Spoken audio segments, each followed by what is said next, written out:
Bismillahirrahmanirrahim. Assalamualaikum warahmatullahi wabarakatuh. Waalaikumsalam. Alhamdulillahirrahmanirrahim. Teman-teman The Pengusaha, ketemu lagi dengan Iqbal Faiz. Kali ini di The Ngopi, ngobrol video. Asik.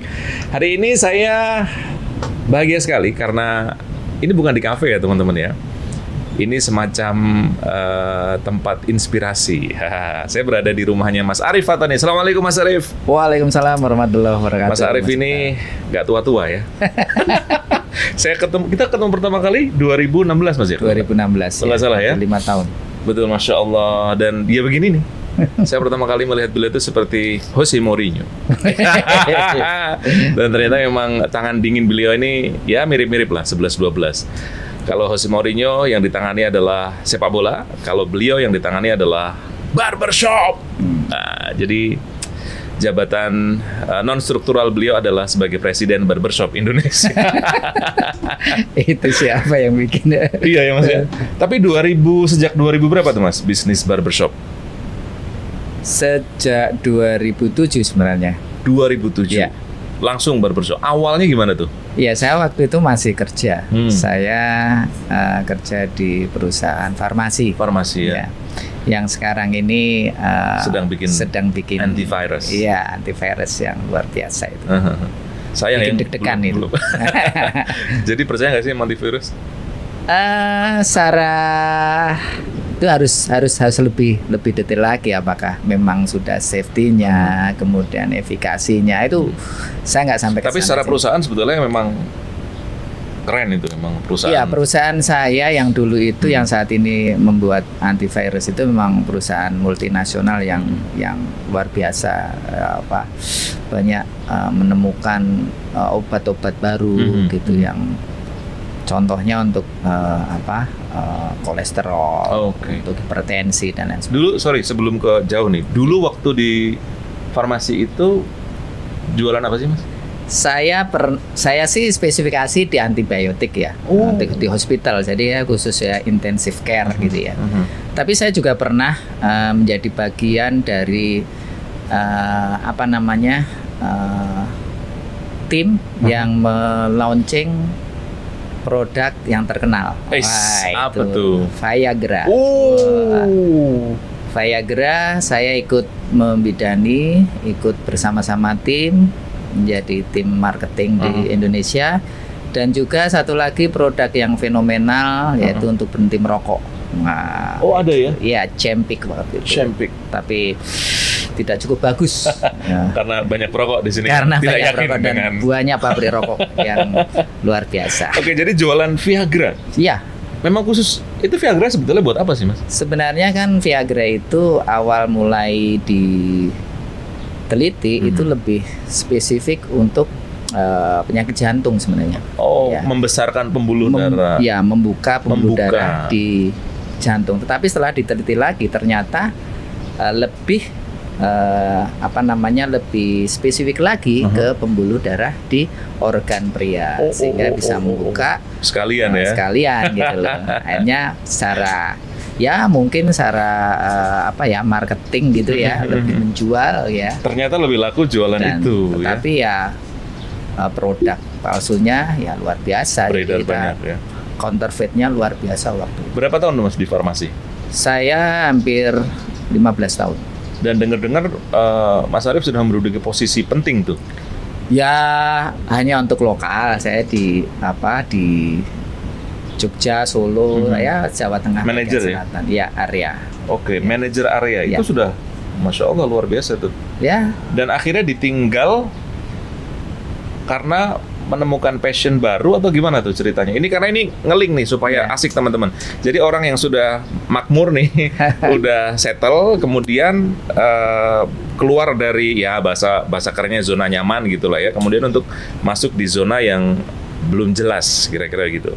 Kenapa tuh Mas? Ya, prinsipnya kan saya tuh waktu kerja emang dituntut untuk penampilan rapi ya, rapi dan baik pakaian maupun rambut terutama. Nah, dan saya juga punya passion itu rambut itu rapi. Tapi waktu itu memang saya tidak banyak menemukan tempat di mana saya bisa merapikan rambut itu dengan nyaman.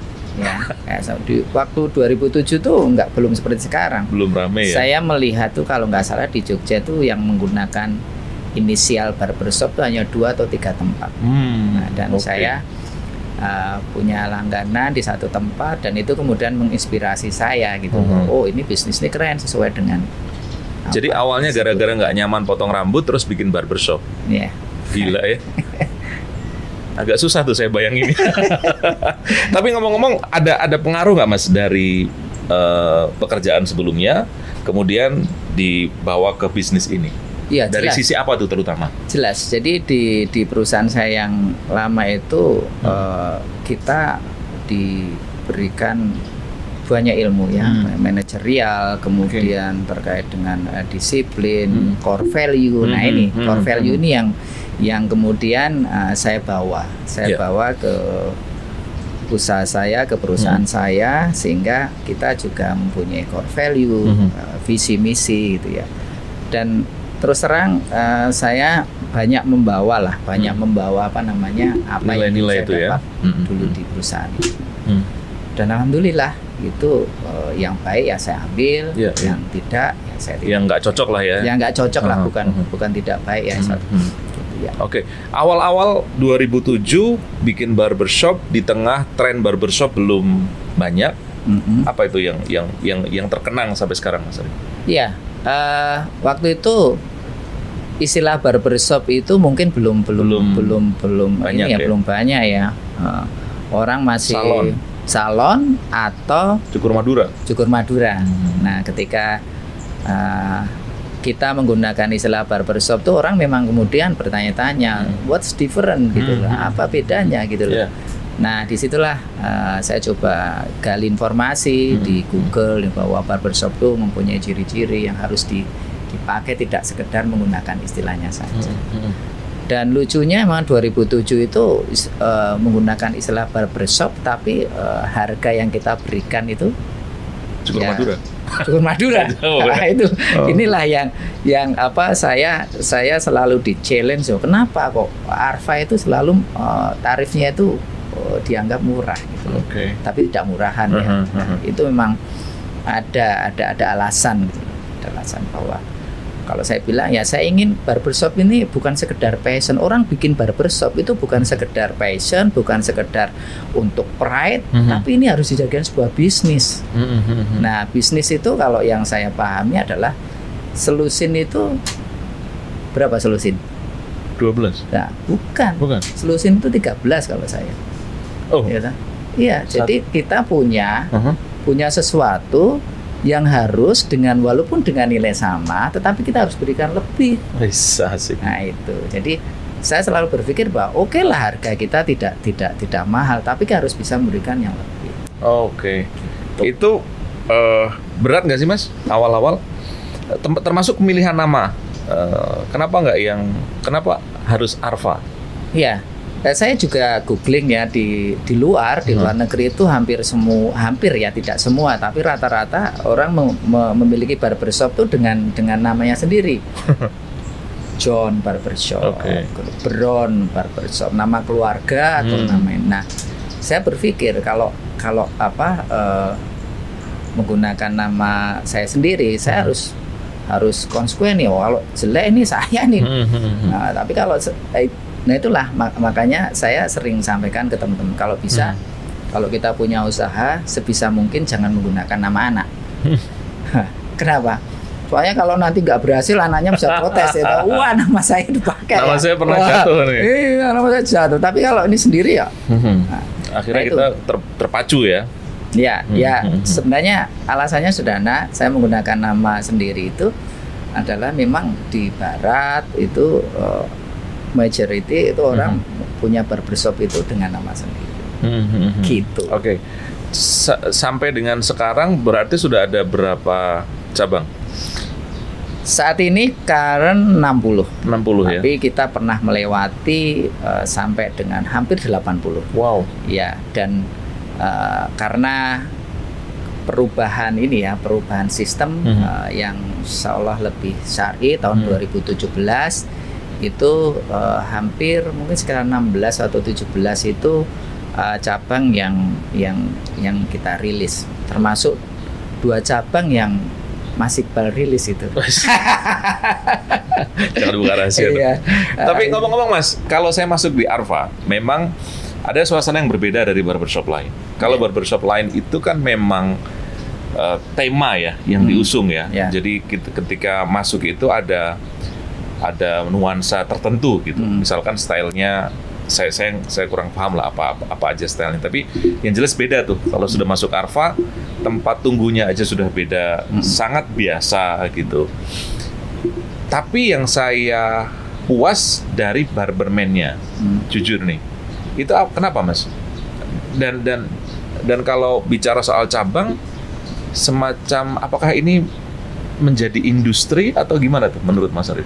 Iya betul. Jadi saya secara pribadi membuat 2 jenis ya sebutan lah, katakan yang pertama adalah barbershop yang tematik yang tadi saya di awal. Barbershop tematik itu menurut saya lebih kepada passion dari pemiliknya, kemudian pride, kebanggaan. Oh ya, saya punya barbershop itu ya, dengan desain yang mulai dari nama dan segala macam tadi ya. Desain-desainnya itu loh yang membuat yang mungkin dia merasa nyaman karena itu. Nah, untuk Arfa sendiri sesuai dengan bayangan saya, sesuai dengan tujuan saya bahwa barbershop harus menjadi industri. Ya, itu tadi salah satu alasannya adalah harga yang kompetitif ya. Tapi tetap kita berikan yang terbaik. Kemudian desain itu memang kita selalu berpikir volume, ya, volume tamu yang datang. Artinya kecepatan, kemudian ruang tunggu yang lebih luas, itu memang harus kita. Jadi tidak perlu bikin barbershop yang mahal. Bukan tidak perlu. Saat ini kami meyakini ya konsep yang kita bawa ini insya Allah masih bisa diterima. Ya. Apalagi dengan sistem pembatasan jarak saat ini, Arfa sangat memungkinkan karena memang space-nya memang tidak dibikin ada tempat duduknya juga lebih dan banyak. Itu peluang duplikasi lebih tinggi ya? Ya jelas, memang kemudian kita ini maksudnya diduplikasi orang lain oleh barber Arfa sendiri? Ya. Artinya buka cabang lebih cepat? Iya. Kalau diduplikasi untuk kita sendiri, memang saya selalu menyarankan space itu space ruang tunggu kalau bisa tetap lebih besar. Gitu ya. Gitu. Itu pemahaman bahwa barbershop itu adalah industri sejak awal atau belakangan setelah ilmu bisnis semakin mendalam tuh, Mas Arif? Ya, terkonfirmasi setelah saya belakangan tahu, oh ya memang sebuah barbershop tuh harus dibuat industri ya, dibuat real business gitu loh, tidak sebatas bahwa ini sebuah kebanggaan. Tapi ini soal kebanggaan itu memang masih dilakukan, terutama teman-teman pilot ya, sebutan barberman kita itu dia keluar ingin mandiri, itu saya masih melihat mereka itu lebih cenderung sebagai sebuah kebanggaan. Oh aku wis mandiri, saya sudah mandiri, oh saya sudah punya sendiri ya. Dengan mengesampingkan apa yang terjadi di belakang, permodalan dan sistem bisnis dan lain-lain, tapi mereka lebih merasakan bahwa ini tuh hanya bentuk menunjukkan kemandirian. Bisa nih. Jadi itu belum, artinya itu nggak benar atau gimana tuh? Bukan tidak benar, itulah kemudian nanti ada, ini juga terkait dengan rencana Arfa secara nasional. Kita ingin supaya teman-teman yang sudah mempunyai keahlian, mempunyai kemampuan dalam ini mencukur itu bisa lebih maksimal hasilnya. Tapi banyak ada juga yang resign kemudian dari pilot itu kemudian bikin barbershop dan sukses.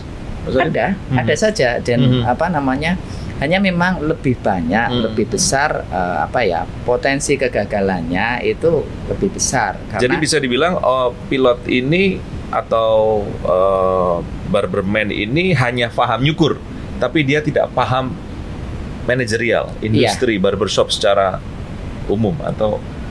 Ya, umumnya teman-teman yang terutama yang sudah agak lama gitu ya, itu memang dia lebih paham mencukur ya, lebih bantu. Tapi ya biasanya intinya kalau mereka tetap bisa bertahan, tetap sabar, tetap ulet ya, tetap bisa hidup, survive bisa. Hanya kemudian ketika untuk di challenge untuk bertumbuh, untuk misalkan mengembangkan cabang, itu yang mereka punya keterbatasan. Nah inilah sebenarnya mengganggu, ya bukan mengganggu, cukup membuat mengusik. Mengusik. Ya, ini harus mereka yang sudah punya kemampuan cukur, harus diimbangi. Oh jadi menurut Mas Arief teman-teman, kalau satu itu nggak cukup bikin barbershop gitu ya? Kalau bisa kenapa cuma satu maksudnya? Ketika sudah punya skill bikin barbershop jangan cuma satu gitu atau? Ya, karena bagaimanapun kan ketika kita punya kemampuan bisa bertumbuh, itulah makanya bertumbuhlah. Kalau tidak habislah sudah.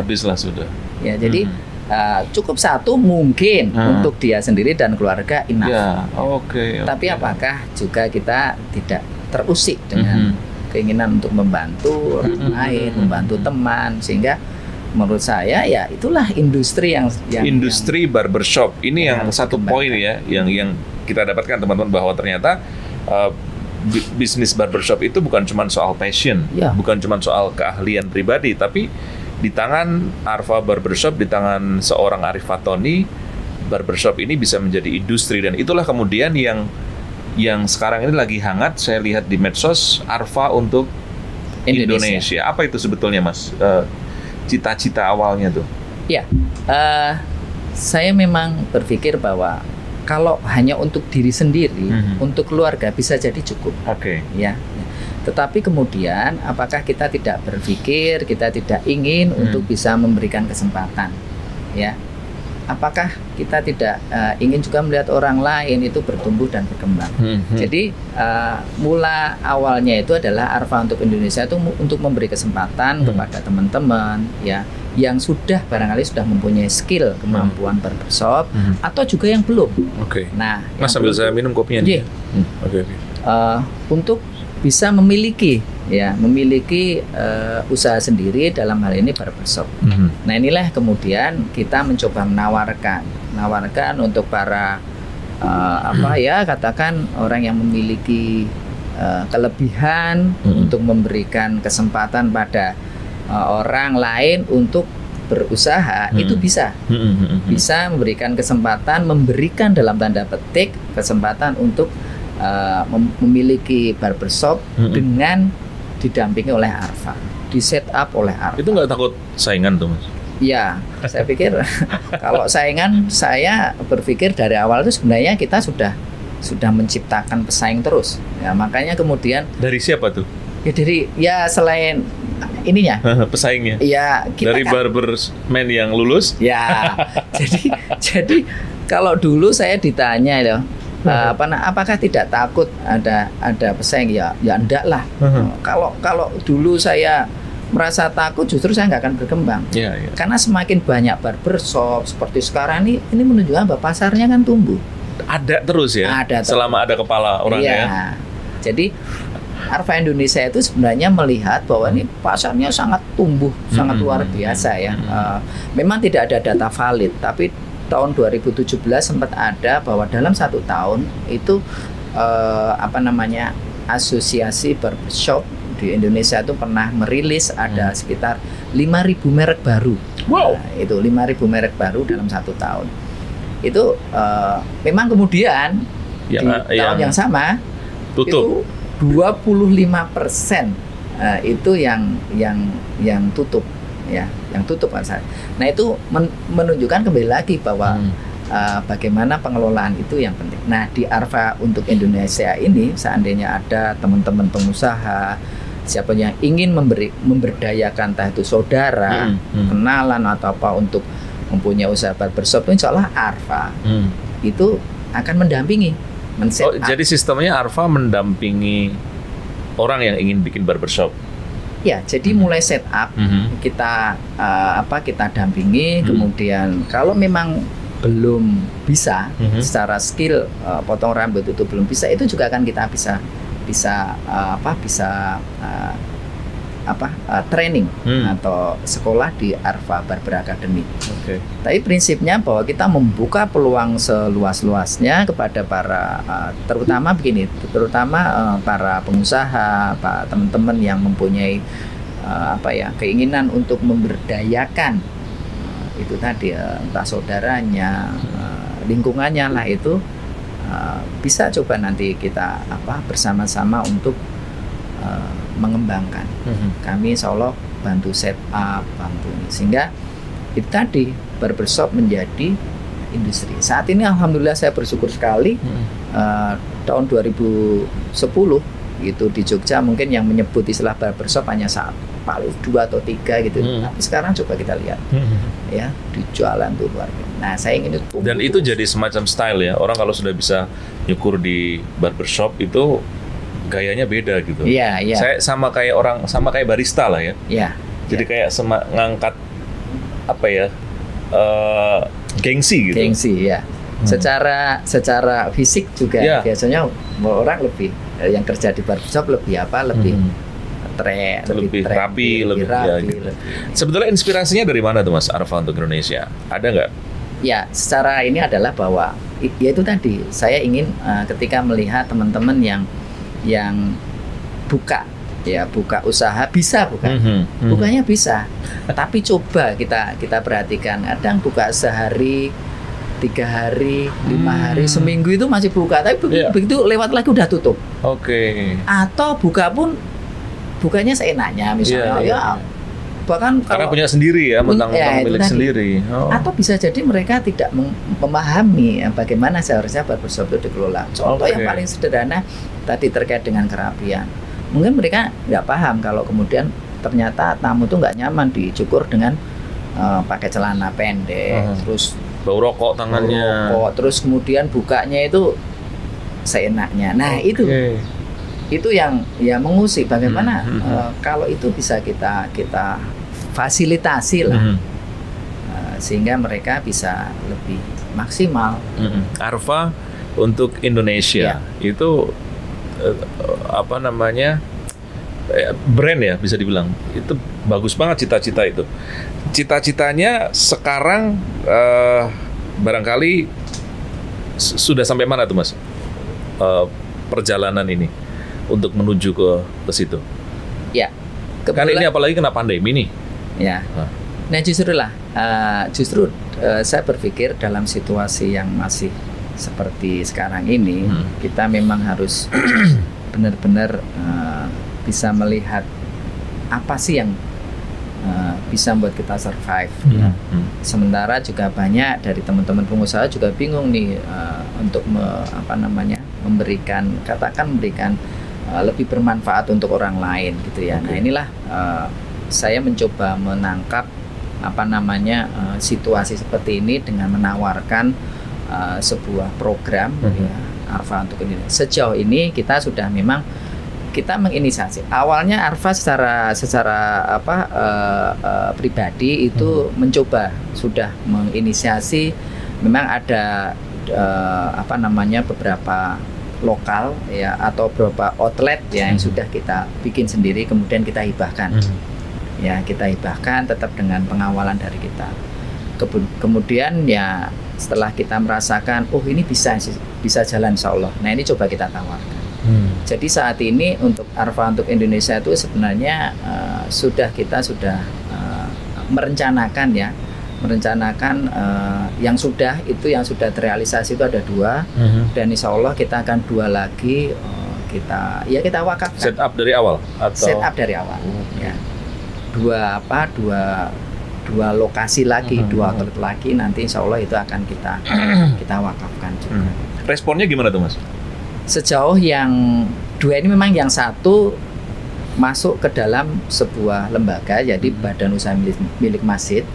Kemudian yang satu lagi juga ada di pedesaan ya, di tempat yang sangat jauh dari kota. Itu sangat responnya luar biasa ya, terutama yang di lingkungan pedesaan itu yang biasanya mereka harus menempuh perjalanan sekian kilo, itu cukup. Sekarang cukup dekat karena di situ sudah ada. Ya, dengan kesederhanaan yang kita bisa berikan, yang penting ada manfaat. Itu nggak harus bisa nyukur? Yang di tempat yang di daerah Kulon Progo itu dibimbing, jadi si pemiliknya kita berikan ke masjid waktu itu, kemudian ke lingkungan warga, ada yang diberi tanggung jawab dan dilatih sampai bisa. Keren banget ya. Sesuai sama iklannya. Seminggu itu sudah bisa, karena mereka lebih tidak terbebani ketika motong tetangganya. Ini, dan itu nilainya worth it banget loh. Ya, ini pas banget dengan Arfa untuk Indonesia ini. Nilai yang diwakafkan itu mungkin tidak terlalu besar, tapi manfaatnya luar biasa. Insya Allah bisa menjadi tabungan amal kita. Itu sampai berapa tuh Mas nilainya kira-kira kalau pengen gabung gitu? Kalau yang yang sebenarnya sekitar 23-an juta itu. Itu sudah set up. Iya. Jadi sudah, kalau yang di Kulon Progo itu bahkan kita berikan pelatihan seminggu itu ya. Oke, latihan nyukur sendiri. Kalau yang nol kayak saya nih misalnya. Ya, ada tim dari kita. Kira-kira kalau menurut pengalaman Mas Arief bisa berapa hari itu? Kalau untuk Mas Iqbal nih ya, seminggu. Seminggu ya. Tergantung gizi dan otaknya. Oke, Mas Arief, ini kan masa-masa pandemi. Kira-kira ada nggak strategi dari Mas Arief dan juga Arfa Barbershop di masa-masa ini, setahun terakhir ini? Kemudian next, kabarnya sih Ibu Sri Mulyani bilang tahun 2021 masih suram tuh, walaupun ya gitu. Gimana tuh Mas? Ya, saya tetap optimis ya bahwa dalam situasi pandemi seperti ini, saya yakin masih banyak orang baik. Masih banyak orang baik poinnya ya. Masih banyak orang baik, masih banyak orang kaya yang baik, yang nanti akan memberikan kesempatan kepada katakan yang terdampak itu untuk bisa survive. Nah, kita Arfa ini kemudian bisa berusaha untuk menangkap situasi itu dengan beri kesempatan. Artinya kita membantu orang baik, yang pengusaha yang masih mempunyai keinginan untuk berbuat baik, untuk memberikan katakan wakaf dan sedekah untuk orang, tapi tidak tahu harus seperti apa. Nah, kemudian ini salah satu channelnya buat Arfa Indonesia ya. Betul. Kemudian orang yang punya keinginan punya usaha tetapi tidak mempunyai modal atau bagaimana, coba kita pertemukan. Nah, jadi salah satu yang strategi kita adalah memastikan bahwa kita semua dalam situasi pandemi ini tetap bisa survive. Oke, itu target optimis tuh. Ya. Kalau pesimisnya, kalau kira-kira misalkan udah dibikin, terus gagal tuh di tengah jalan misalnya. Ya. Ada nggak manajemen resikonya tuh? Ya, kalau saya memang kemudian secara bisnis kemudian memang akan berpikir bahwa oke lah, bisnis kita secara katakan duniawi di atas kertas kita rugi. Tapi ketika kita kemudian coba mengkaitkan bisnis itu juga ke langit dalam hal ini ya, itu saya pikir nggak pernah ada yang rugi. Jadi itulah kemudian inline bahwa kami Arfa ini juga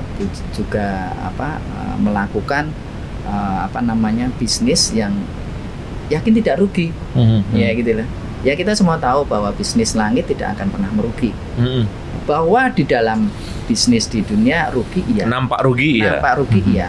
Tapi saya yakin bahwa kita akan tetap survive. Ya, kalaupun rugi ya semua pasti akan pernah ngalami. Tapi kita sebagai manusia tetap harus ikhtiar. Nah, makanya salah satu yang kita untuk antisipasi itu tadi ya, kita ngajak, kita bersinergi dengan orang yang paham. Sinergi. Ya kebetulan saat ini kami tetap ingin disupport, dibantu oleh teman-teman dari The Fantastic, Fantastic Consulting. Fantastic Consulting. Luar biasa dari Mas Saub, guru-guru saya termasuk Mas Bay, kayak reuni aja ini kita, ya kan. Nah, jadi itulah untuk manajemen resiko. Selain saya berpikir bahwa ada yang tidak pernah merugi, tapi ya kita tetap kalau merugi ya adalah orang yang bisa membantu kita. Itu kolaborasi ya, atau mati. Kolaborasi atau mati. Dong. Nah, ngomong-ngomong terakhir, minum ya. Ayo Mas, minum Mas. Apa namanya, di masa kayak begini mengembangkan bisnis itu masih layak nggak sih Mas di saat-saat seperti ini? Kalau kita hanya berpikir hanya bisnis saja, saya agak menahan ya. Jadi saya sebenarnya tidak hanya dalam pas kondisi seperti ini yang kita tidak melibatkan bisnis langit ya. Nah, seharusnya tidak hanya dalam kondisi seperti ini. Justru seharusnya ketika bisnis normal itu tetap. Nah, saya tidak mau tidak mau idealis atau apa, tapi memang itulah kewajiban kita bahwa dalam bisnis situasi apapun kita tidak bisa melibatkan tidak mungkin melibatkan bisnis langit. Artinya tidak mungkin tidak melibatkan mungkin tidak. Nah, salah satunya ya saya meyakini satu hal bahwa ekonomi ini memang bisa berangkat, bisa tumbuh, bisa berkembang dari masjid. Makanya salah satu program dari ARFA adalah juga untuk menginisiasi badan usaha milik masjid. Nah, itu saya meyakini bahwa dan saya sangat enjoy ya ketika ya di atas kertas bisnis kelihatannya turun, tapi sepertinya profit marginnya ya aman gitu ya. Iya, karena banyak juga teman-teman yang justru ngembangin bisnis di masa-masa kayak begini karena menurut mereka saat ini startnya nol semua nih. Iya. Dan itu no problem ya? Ya tidak masalah. Untuk pebisnis pemula juga? Memang kalau saya sih tetap menyarankan kalau untuk pemula ya inilah itu tadi coba tetap harus ada kolaborasi, kemudian ada pendampingan. Kami pun yang sudah katakan sudah 14 tahun, 13 tahun pun tidak akan pernah ya bisa sendiri gitu. Tapi kalau saya memang meyakini bahwa bisnis tetap harus dalam situasi apapun tidak bisa meninggalkan konsep marketing langit. Oke, Mas Arief, sukses buat ARFA untuk Indonesia, sukses untuk ARFA Barbershop. Sama-sama. Satu kalimat Mas barangkali buat ARFA untuk Indonesia, kira-kira apa tuh? Satu kalimat ya. Satu kalimat. ARFA Indonesia akan menjadi sebuah terobosan yang akan membuat kita survive, membuat kita yakin bahwa kita akan bisa melanjutkan hidup ini dengan lebih baik. Oke. Kali ini saya percaya sama visinya, karena langsung bisa ngomong. Biasanya kalau visinya masih ragu-ragu, palsu tuh. Langsung ditodong, langsung bisa berarti valid. Terima kasih, sampai ketemu di The Pengusaha berikutnya. Assalamualaikum warahmatullahi wabarakatuh. Waalaikumsalam warahmatullahi wabarakatuh.